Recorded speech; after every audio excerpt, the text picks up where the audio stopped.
Have you guys ever prayed the sinner's prayer? I remember as a kid going to this camp where the camp counselor pulled me aside and was like, "Do you want to believe in Jesus?" And I said yes. And so I prayed this prayer stating that I was a sinner, that I believed Jesus was Lord, and then I confessed my sins. And boom, I thought I was saved. Now, luckily, I had some pretty great people who didn't just let it stop there, but they continually discipled me in my faith journey. But that's not true for a lot of people. You see, we can be guilty of this thing called hit and run evangelism, where we invite someone to church, we tell them about Jesus, and that's where it stops. We say, we've done a good job, we've evangelized, but it doesn't go any further. We don't continually pour into them in the way that we should, and that's not good enough. You see, true evangelism involves discipleship.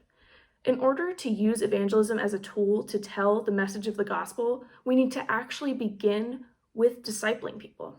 I think we can sometimes fall into this trap of believing that the gospel message is just for those who don't already believe in Jesus. But the gospel message isn't only for converting unbelievers. It's this beautiful love story between us and God, and we need to know it. So in order to evangelize, we have to disciple. True evangelism, or truly having people follow Jesus, begins with discipleship. It only works in the context of discipleship.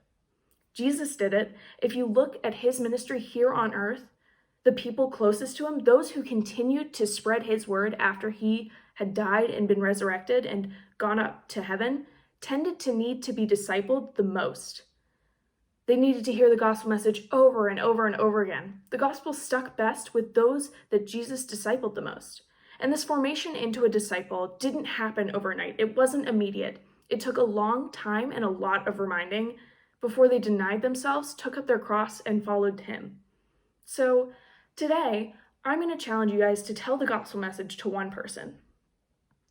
Just one. And I don't mean tell some random stranger on the street.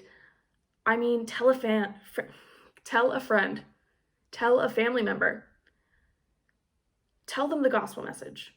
Even if they've already heard it, even if you think that they already know it, tell them again, because as we've already established, the gospel isn't just for non-believers.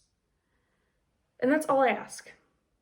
As scary as that might sound, it's not just important, but necessary that we know the gospel message. Can you really articulate what the gospel message is? If someone had asked you on the spot, if I came up to you after this video, right after this video, came up to you and said, "Hey, tell me the gospel," would you be able to tell me what it is? If not, then maybe take a few minutes today and watch some of our other devotionals, not to plug our own ministry, or even look into it yourself and try to answer the question, what is the gospel message?